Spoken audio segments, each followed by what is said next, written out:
Hello friends, வணக்கம்.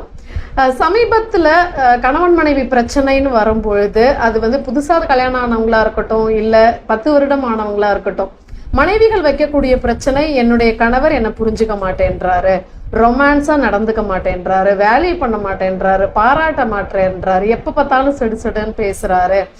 இப்படியான விஷயங்கள்னால நான் மனசு உடைஞ்சு போய் நான் பழக்க வழக்கத்துல தேவையில்லாத விஷயங்கள்ல மாட்டிட்டேன் அப்படின்னு சொல்றதும், கணவன் மனைவிக்குள்ள பிரச்சனை பெருசாகிறதும் ஒரு இயல்பான விஷயமாவே போயிடுச்சு. இங்க நான் என்ன சொல்றேன்னா, ஆண்கள் பலவிதம். அது போல எல்லா ஆண்களுமே திருமணத்துக்கு முன்னாடியே பெண்களுக்கு என்ன பிடிக்கும், எது மாதிரிலாம் ஒரு கணவரா நடந்துக்கணும் அப்படின்ற விஷயங்களை தெரிஞ்சுக்கிட்டு திருமணம் பண்றது இல்ல. சில ஆண்கள் இது எல்லா விஷயமும் தெரிஞ்சுக்கிட்டு தன்னுடைய மனைவியை இப்படிதான் சந்தோஷப்படுத்தணும்ன்றதெல்லாம் தெரிஞ்சுட்டு இயல்பாவே அது மாதிரி ஒரு குணத்தோட இருக்கக்கூடிய ஆண்களும் இருக்காங்க. ஆனா ஒரு ஆணுக்கு ரொமான்ஸ்ன்ற ஒரு விஷயம் சரியா வரல, தன்னுடைய ஒய்ஃபுக்கு பிடிச்ச மாதிரி எடுத்தோடனே நடந்துக்க தெரியல அப்படின்றதுக்காக குடும்பத்துக்கு தகுதி இல்லாத ஆண் அப்படின்றதையும் நம்ம முடிவு பண்ணிட முடியாது.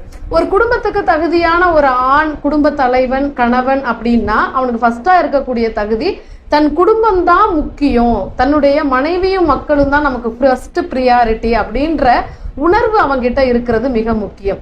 அடுத்தது ஃபினான்ஷியல் ஸ்ட்ரென்த்.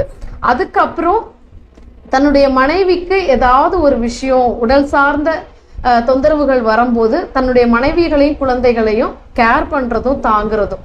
ஸோ இதே மாதிரியான குடும்பத்துக்கு ரெஸ்பான்சிபிள் பர்சனா ஒரு ஆண் இருக்கானா அப்படின்ற குவாலிட்டியை தான் நமக்கு ஃபர்ஸ்ட் ப்ரியாரிட்டி கொடுக்கணும். அது தாண்டி ரொமான்ஸ்ன்ற விஷயம் சில பேருக்கு இயல்பா வருது, சில ஆண்களுக்கு சொல்லி கொடுத்தாலும் இயல்பா வரக்கூடிய விஷயம். அதுக்காக அவன் குடும்பத்துக்கே தகுதி இல்லாத ஒரு ஆண் அப்படின்னு முடிவு பண்ணி நம்ம டிவோர்ஸ் வரைக்கும் போறதுன்றது மிகப்பெரிய தவறு.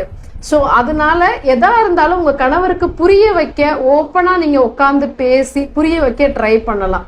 அப்படி புரிய வச்சாலும் அவருக்கு வராத ஒரு விஷயத்த வர வைக்க ட்ரை பண்ண வேணாம். ஆனா குடும்பம் சார்ந்து ரொம்ப ஒரு பொறுப்பான நபரா இருக்காரு, உங்களை ரொம்ப கேரிங்கா பாத்துக்கிறாரு, உங்க குழந்தைக்கும் உங்களுக்கு நல்ல இம்பார்ட்டன்ஸ் கொடுக்கறாரு அப்படின்னா அந்த கணவர்கிட்ட இந்த விஷயங்களை, பாசிட்டிவான விஷயங்கள் எல்லாத்தையும் பார்த்து இந்த மாதிரியான வராத விஷயங்களை கொஞ்சம் அட்ஜஸ்ட் பண்ணி போய்க்கிறது கண்டிப்பா ஒரு சிறந்த ஒரு குடும்பம் இருக்கிறதுக்கு துணையா இருக்கும். நன்றி.